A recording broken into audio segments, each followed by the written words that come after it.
Students ಆಗಿರ್ಬೋದು ತುಂಬ support ಇತ್ತು. ನಿಮಗೆ ಗೊತ್ತು ಭಿಕ್ಷೆ ಅಭಿಯಾನ ಇವತ್ತಿನ ದಿನ ನಿಮಗೆ ಬಿಟ್ಟು ಇದು ಏನೆಲ್ಲ ಮಾಡಿದ್ದೀವಿ, ಏನಾಗಿದೆ ಎಲ್ಲನೂ ಒಂದು 5-10 ನಿಮಿಷದಲ್ಲಿ ನಿಮಗೆಲ್ಲನೂ ಎಕ್ಸ್ಪ್ಲೈನ್ ಮಾಡ್ತೀನಿ. ಓಕೆನಾ? ಆಗ್ಬೋದಾ? ಭಿಕ್ಷೆ ಅಭಿಯಾನ ಯಾಕೆ ಮಾಡಿದ್ವಿ ಮತ್ತು ನಾವು ಎಲ್ಲಿಂದ ಸ್ಟಾರ್ಟ್ ಮಾಡಿದ್ವಿ? ಬೆಂಗಳೂರು, ಕೆಂಗೇರಿಯಿಂದ ಮದ್ದೂರು, ಮಂಡ್ಯ, ಮೈಸೂರು, ರಾಮನಗರ, ಶ್ರೀರಂಗಪಟ್ಟಣ, ಹಾಸನ್ನು, ದಾವಣಗೆರೆ, ಬಿಜಾಪುರ, ಇವತ್ತು ಧಾರವಾಡ, ಮೊನ್ನೆ ಬಿಜಾಪುರ, ಧಾರವಾಡ ಮಾಡಿದ್ವಿ. ಭಿಕ್ಷೆ ಅಭಿಯಾನದಲ್ಲಿ ಏನೆಲ್ಲ ಮಾಡಿದ್ದೀವಿ, ಎಷ್ಟೆಲ್ಲ ದುಡ್ಡು ಕಲೆಕ್ಟ್ ಆಗಿದೆ, ಇಲ್ಲೇ ನಿಮಗೆ ಬಾಕ್ಸ್ ಇದೆ, ಇಲ್ಲೇ ಓಪನ್ ಮಾಡಬೇಕಂತ ಪ್ಲ್ಯಾನ್ ಮಾಡ್ತಿದ್ದೀವಿ. ಅದಕ್ಕೂ ಮುಂಚೆ ನಾವು ಏನೇನು ಮಾಡಿದ್ದೀವಿ ಎಲ್ಲನೂ ಎಕ್ಸ್ಪ್ಲೈನ್ ಮಾಡ್ತೀವಿ. ಏನೇನು ಡೌಟ್ಸ್ ಇತ್ತು ದಯವಿಟ್ಟು ಹೇಳಿ. ಇಷ್ಟಿಂದ ಏನು ಮಾಡಿದ್ದೀವಿ, ಇನ್ನು ಮುಂದೆ ದೊಡ್ಡ ಮಟ್ಟದಾಗೆ ಮಾಡೋಣ. ಆಗ್ಬೋದಾ?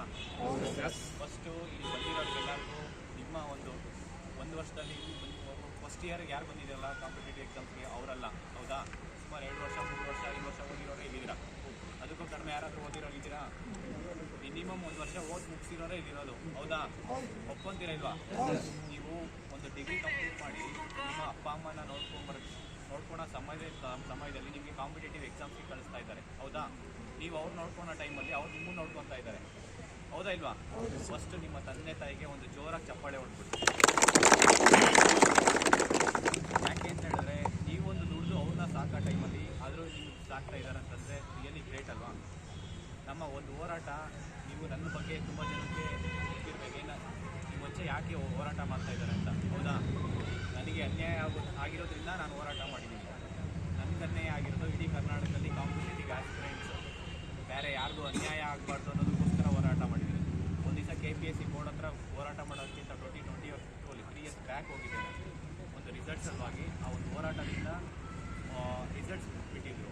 ಅದಾದಮೇಲೆ ಒಂದೊಂದೇ ಅಲ್ಲಿ ಗ್ರೂಪ್ ಆಫ್ ಫ್ರೆಂಡ್ಸ್ಗಳು ನನಗೇನಂದರೆ ನಾನು UPSC ಇವಾಗೇನು ನೀವು 1 ವರ್ಷ 2 ವರ್ಷ 3 ವರ್ಷ ಏನು ಮನೆಯಿಂದ ಆಚೆ ಬಂದು ಓದ್ತಾ ಇದ್ದೀರಾ. ನಾನು 2009 ನಮ್ಮ ಊರು ಏನು ಒಂದು ಊರಿಂದ ಆಚೆ ಬಂದಿದ್ದು ಬೆಂಗಳೂರಿಗೆ. ಡಿಪ್ಲೊಮಾ ಇಂಜಿನಿಯರಿಂಗು 2015 2021 7 ವರ್ಷ UPSC ಪ್ರಿಪೇರ್ ಆಗಿದೆ. ಎಷ್ಟು ವರ್ಷಕ್ಕೆ? 7 ಇಯರ್ಸ್ UPSC ಪ್ರಿಪೇರ್ ಆಗಿದೆ. IAS ಆಗಬೇಕನ್ನೋ ಒಂದು ಕನಸು ಕಂಡುಕೊಂಡಿದ್ದೆ. ಆದರೆ IAS ಆಗೋಕ್ಕಾಗಿಲ್ಲ. ಯಾಕೆ ಅಂತ ಹೇಳಿದ್ರೆ ಅಲ್ಲಿ ಎವ್ರಿ ಇಯರ್ 1000 ಪೋಸ್ಟ್ ಕಾಲ್ ಮಾಡ್ತಾರೆ. IAS ಅಂತ ಇರೋದು ಒಂದೇ 100 ಪೋಸ್ಟ್ ಇರುತ್ತೆ. ಹೌದಾ? ಸುಮಾರು 10 to 12 lakhs ನೋಟಿಫಿಕೇಶನ್ ಆಗ್ತಾರೆ, ಅಪ್ಲೈ ಮಾಡ್ತಾರೆ. ಆದರೆ ಎಲ್ಲರೂ IAS ಆಗೋಕ್ಕಲ್ಲ. ಅಲ್ಲಿ ಕೇಸ್ ಏನಾದರೂ KPSCಯಿಂದ ಇದು ಕಾನ್ಸ್ಟಿಟ್ಯೂಷನ್ ಬಾಡಿನೇ, UPSCನ ಕಾನ್ಸ್ಟಿಟ್ಯೂಷನ್ ಬಾಡಿನೇ. ಹೌದಾ? KPSCಲಿ ಎವ್ರಿ ಇಯರ್ ಕಾಲ್ ಆಗಿದ್ದಿದೆ. ಇಲ್ಲಿ AC ಆಗಿ ನಾನು ಎವ್ರಿ ಇಯರ್ ಕಾಲ್ ಆಗಿ ಪೋಸ್ಟ್ ನಂಬರ್ ಆಫ್ ಪೋಸ್ಟ್ ಜಾಸ್ತಿ ಎವ್ರಿ ಇಯರ್ ಬಿಟ್ಟಿದೆ. AC ಆಗಿ ನೆಕ್ಸ್ಟ್ 5 years ನಾನು DC ಆಗ್ತಾ ಇದ್ದ. ನನ್ನ ಕನಸಾಗ್ತಾ ಇತ್ತಾ ಇಲ್ವಾ? ಆಗ್ತಿತ್ತಾ? ಬಟ್ ನನಗೆ ಅನ್ಯಾಯ ಆಗಿದೆ ಇಲ್ವಾ? ನಂತರ ಲಕ್ಷಾಂತರ ವಿದ್ಯಾರ್ಥಿಗಳಿಗೆ ಅನ್ಯಾಯ ಆಗ್ತಾ ಇದೆಯಾ ಇಲ್ವಾ? ಬರೀ KPSC ಅಂತಲೇ ಅಲ್ಲ, KPSC, KSP, KEA, KPTCL, KPCL, KRIDL, forest department. ರೀಸೆಂಟಾಗಿ ನಿನ್ನೆಲ್ಲ 2 days ಬ್ಯಾಕ್ ಒಂದು ಫಾರೆಸ್ಟ್ ಡಿಪಾರ್ಟ್ಮೆಂಟಿಂದ ಒಂದು ಲಿಸ್ಟ್ ಬಿಟ್ಟರು. ಗೊತ್ತಾ? 1:20. ಹೌದಾ ಇಲ್ವಾ? ಮೆರಿಟ್ ಮೇಲೆ ಲಿಸ್ಟಿಗೆ ನೀವು ಮೆರಿಟ್ ಮೇಲೆ ರೆಕ್ರೂಟ್ಮೆಂಟ್ ಮಾಡ್ಕೊತೀರಾ ಅಂದರೆ ಎಷ್ಟು ಮಟ್ಟಿಗೆ ಅನ್ಯಾಯ ಆಗ್ತಾ ಇದೆ ಅಂತ ಗೊತ್ತಾಗ್ತಿದೆಯಲ್ಲ? ಹೌದಾ ಇಲ್ವಾ? ಕೋವಿಡ್ ಟೈಮಲ್ಲಿ ಸುಮಾರು 3,000 to 4,000 ಜನ ಔಟ್ ಆಫ್ 100% ತೊಗೊಂಡಿದ್ದಾರೆ. ಸತ್ಯನ ಇಲ್ವಾ? ಹೌದಾ? ಅದು ಪ್ಲಸ್ ಒಂದೇ ದಿನದಲ್ಲಿ ಕೋವಿಡ್ ಟೈಮಲ್ಲಿ 3 ಎಕ್ಸಾಮ್ಸ್ ನೀಡಿದೆ. ಹೌದಾ? ಅವರಿಗೆ ಕಾಂಪಿಟೇಟ್ ಮಾಡೋಕ್ಕಾಗುತ್ತಾ?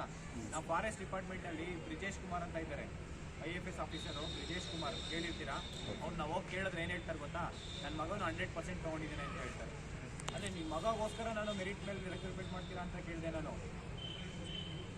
ಅಲ್ಲ, ಎಷ್ಟು ಮಟ್ಟಿಗೆ ಅನ್ಯಾಯ? ನನ್ನ ಮಗನು ಕೋವಿಡ್ ಟೈಮಲ್ಲಿ 100%. ಅಲ್ಲ, ನಿಮ್ಮ ಮಗ ತೊಗೊಂಡ್ರೆ ಎಲ್ಲ ಬಡವ್ರ ಮಕ್ಕಳು 100% ತೊಗೊಳಕ್ಕಾಗುತ್ತಾ?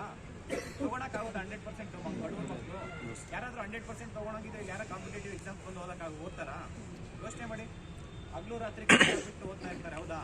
ನಿನ್ನೆ KPSCಯಿಂದ ಒಂದು ರಿಸಲ್ಟ್ ಬಿಟ್ಟಿದ್ರೆ ಅಕೌಂಟ್ ಅಸಿಸ್ಟೆಂಟ್ ಇಷ್ಟು ದಿನದಿಂದ ಎಲ್ಲ ರಿಸಲ್ಟ್ಸು ವಿತ್ ಮಾರ್ಕ್ಸ್ ಬಿಡ್ತಾ ಇದ್ರಾ ಇಲ್ವಾ? ಇವಾಗ ಏನು ಮಾಡಿದ್ದಾರೆ? ವಿತೌಟ್ ಮಾರ್ಕ್ಸು ಎಷ್ಟೋ ಜನ ಒಂದೇ ರೂಮಲ್ಲಿ ಸೀರೀಸ್ ಇದೆಯಾ ಇಲ್ವಾ? ಯಾರಾದರೂ ಕ್ವಶನ್ ಮಾಡಿದೀವ ನಾವು? ಯಾರಾದರೂ ಕೇಳ್ತಾ ಇದೀವಾ? ಆದರೆ ಎಷ್ಟೊಂದು KPSC ಮುಂದೆ ನಾನು ಎಷ್ಟೊಂದು ಪ್ರೊಟೆಸ್ಟ್ ಮಾಡಿದ್ದೀನಿ. ಸುಮಾರು 1,500 to 2,000 ಜನಕ್ಕೆ ರಿಸಲ್ಟ್ ಬರೋದಿತ್ತು. ಹೌದಾ ಇಲ್ಲ? AEE, AE, JE, MNP, ATP, statistical inspector, labour inspector, accountant assistant, ಪ್ರತಿಯೊಂದು ರಿಸಲ್ಟ್ಸು ವಿತ್ FTA 2007 ಅಡಿಷ್ನಲಿಸ್ಟ್, ಸೆಕೆಂಡ್ ಅಡಿಷ್ನಲಿಸ್ಟ್ ಕೂಡ ಬಿಡ್ತಾ ಇದ್ದೀವಿ. ಫಸ್ಟ್ ಅಡಿಷ್ನಲಿಸ್ಟ್ ಬಿಡ್ತಾ ಇದ್ದೀವಿ. ಯಾಕೆ ಅಂದರೆ ಪ್ರತಿಭಟನೆಯಿಂದ ಮಾತ್ರ ಸಾಧ್ಯ. ಹೌದಾ ಇಲ್ವಾ? ಪ್ರತಿಯೊಂದು ಡಿಪಾರ್ಟ್ಮೆಂಟಿಂದನೂ ಅಷ್ಟೇ KPSC ಒಂದು ಲಿಸ್ಟ್ ಬಿಡಬೇಕಂದ್ರೆ ಪ್ರತಿಭಟನೆ ಮಾಡಬೇಕಂತ. KPSC ಚೇರ್ಮನ್ ನಿಮಗೆ ಗೊತ್ತಿದೆ, KPSC ಚೇರ್ಮನ್ ಮತ್ತು ಸೆಕ್ರೆಟರಿ ಮಧ್ಯೆ ಘರ್ಷಣೆ ನಡೀತಾ ಇದೆಯಲ್ಲ. KPSC ಚೇರ್ಮನ್ ಅಷ್ಟು ದುಡ್ಡು ಕೊಟ್ಟು ಹೋಗಿದ್ದಾರೆ ಅಂತ ಕ್ವಶನ್ ಮಾಡಿದ್ರೆ ನಮ್ಮನ್ನು ಜೈಲಿಗೆ ಕಳಿಸ್ತಾರೆ, FIR ಹಾಕ್ಬಿಟ್ಟು.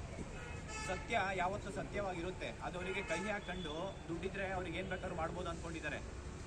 ಅದು ಅಲ್ಲ, KPSC ಚೇರ್ಮನ್ ದುಡ್ಡು ಕೊಟ್ಟು ಬಂದಿದ್ದಾರೆ ಅಂತ ಹೇಳ್ಬಿಟ್ಟು ನಿಮ್ಗೆ ಗೊತ್ತಿರಬೇಕು ಅಲ್ಲಿರೋ ಸಿಬ್ಬಂದಿ ಮೇಲೆ ಯಾವ ರೀತಿ ನಡ್ಕೊತಾರೆ ಅಂತ ಗೊತ್ತಾ? ನೀವು ಪೇಪರಲ್ಲಿ ನೋಡಿರ್ತೀರಾ, ನೋಡಿದ್ರೆ ಇಲ್ವಾ? ಅದು ಹೆಣ್ಮಕ್ಳು ಸಿಬ್ಬಂದಿ ಮೇಲೆ ಅವ್ರೇನು ಹೇಳ್ತಾರೆ, ಫೋರ್ಸ್ಫುಲಿ ಟಾರ್ಚರ್ ಕೊಡ್ತಿದ್ದಾರೆ, ವ್ಯಾಲೆಂಟ್ರಿ ರಿಸೈನ್ ತಗೊಂತಾ ಇದ್ದಾರೆ. ಯಾಕೆ ಅಂತ ಹೇಳಿದ್ರೆ KPSC ಚೇರ್ಮನ್ ಕೊಡ್ತಾ ಇರೋ ಒತ್ತಡದಿಂದ. ನಿಮಗೆ ಗೊತ್ತಿರಬೇಕು, KPSC ಚೇರ್ಮನ್ ಸೆಲೆಕ್ಟ್ ಆಗಿರೋ ಕ್ಯಾಂಡಿಡೇಟು ಒಳಗಡೆ ಬಂದು ಅವ್ರ ಅಪ್ಪ ಪೇರೆಂಟ್ಸ್ ಬಂದು KPSC ಒಳಗಡೆ ವ್ಯವಹಾರ ಮಾಡ್ತಿದ್ದಾರೆ, ಹೌದಾ ಇಲ್ವಾ? ಅದೇ ಒಂದು ಕ್ಯಾಂಡಿಡೇಟು KPSC ಒಳಗಡೆ ಹೋಗ್ಬಿಟ್ಟು ಯಾರು ಇದುವರೆಗೂ ಯಾರಾದರೂ KPSC ಚೇರ್ಮನ್ ಮೀಟ್ ಮಾಡಿದ್ದೀರಾ ನೀವು? ಹಾಂ, ಬರೀ ಅದೊಂದೇ ಇಲ್ಲ, ಕಾನೂನು ಸಲಹೆಗಾರ ಅಂತ ಒಬ್ರು ಇದ್ದಾರೆ, ಹೌದಾ? ಕಾನೂನು ಸಲಹೆಗಾರರು ಇವರ KPSC ಚೇರ್ಮನ್ನ ಒಂದು ಕೋಆಪರೇಟಿವ್ ಡಿಪಾರ್ಟ್ಮೆಂಟ್ ಅಲ್ಲಿ ಕೆಲಸ ಮಾಡ್ತಾ ಇದ್ದಂಥವ್ರು, ಟೆಂಡರ್ ಬೇಸಲ್ಲಿ, ಹೌದಾ ಇಲ್ವಾ? ಗೊತ್ತಿದೆಯಾ ಇಲ್ವಾ? ಗೊತ್ತಿದೆ ತಾನೆ? ಅದು KPSC ಅನ್ನೋದು ಕಾನ್ಸ್ಟಿಟ್ಯೂಷನ್ ಬಾಡಿ, ಹೌದಾ? ಕಾನ್ಸ್ಟಿಟ್ಯೂಷನ್ ಬಾಡಿಗೆ ಅದ್ರದ್ದೇ ಕೆಲವೊಂದು ಕ್ರೈಟೀರಿಯಾ ಇರುತ್ತಾ ಇರೋಲ್ವಾ? ಆ ಕ್ರೈಟೀರಿಯಾನ ಫುಲ್ಫಿಲ್ ಮಾಡಬೇಕು. ಹೈಕೋರ್ಟ್ಗೆ ಹೋಗುತ್ತೆ ಕೇಸ್. ಅದು ಹೈಕೋರ್ಟಲ್ಲಿ ಸುಮಾರು 80 ರಿಂದ 2 ಕೋಟಿ ದುಡ್ಡು ಖರ್ಚಾಗುತ್ತೆ ಅವ್ರ ಕೇಸಿಗೆ. ಅದಕ್ಕೂ ಮುಂಚೆ ಏನು KPSC ಒಬ್ರು ಕಾನೂನು ಸಲಹೆಗಾರ ಇರ್ತಾರೆ, ಅವರವರ KPSC ಏನು ಕೇಸ್ ಇರುತ್ತೆ ಅದನ್ನ ಸಾಲ್ವ್ ಮಾಡೋದಕ್ಕೋಸ್ಕರ. ಆ ಒಂದು ಕೇಸನ್ನ ಹೈಕೋರ್ಟಲ್ಲಿ 80 ರಿಂದ 2 ಕೋಟಿ ಖರ್ಚಾದ್ರೆ ಆ ದುಡ್ಡನ್ನ KPSC ಅವ್ರ ಮುಂದೆ ಇದಕ್ಕೂ ಮುಂಚೆ ಇದ್ದಿದ್ದು ಕಾನೂನು ಸಲಹೆಗಾರರು ನೀವೇ ಪೇ ಮಾಡಬೇಕು ಅಂತ ಹೇಳಿದ್ರೆ ಅವ್ರು ಏನು ಹೇಳಿದ್ದಾರೆ ಗೊತ್ತಾ? ನಾನು ಪೇ ಮಾಡಲ್ಲ, ಗೌರ್ಮೆಂಟ್ ಕಟ್ಲಿ, KPSC ಕಟ್ಲಿ ಅಂತ ಹೇಳಿದ್ದಾರೆ. ನಿಮ್ಗೆಲ್ಲ ಗೊತ್ತಿರೋ ಹಾಗೆ ಕನ್ಸಾಲಿಡೇಟ್ ಫಂಡ್ ಆಫ್ ಸ್ಟೇಟ್ ಅಂತ ಇದೆ, ಹೌದಾ? ಅದರಿಂದ ಪೇ ಮಾಡ್ಬೇಕಂತಿದ್ದಾರೆ. 80 ರಿಂದ 2 ಕೋಟಿ, 80 ಲಕ್ಷದಿಂದ 2 ಕೋಟಿ ಏನು ಅಮೌಂಟ್ ಇದೆ ಅದನ್ನ ಆ ಅಮೌಂಟಿಂದ ಕಟ್ಟಬೇಕಂತ ಇದ್ದಾರೆ. ಇದು ಎಷ್ಟು ಮಟ್ಟಿಗೆ ಅನ್ಯಾಯ? ಹೌದು, ಅನ್ಯಾಯನ ಇಲ್ವಾ? ಅವ್ರ ಕೇಸಿಗೆ ನಮ್ಮ ದುಡ್ಡು, ಅದೇನು ಅವ್ರ ಅಪ್ಪ ದುಡ್ಡು ಅದು ಇಲ್ಲ ಗೌರ್ಮೆಂಟ್ ದುಡ್ಡಾ? ಯಾರು ದುಡ್ಡದು? ತೆರಿಗೆ ಅಮೌಂಟ್ ಯಾರ್ದದು?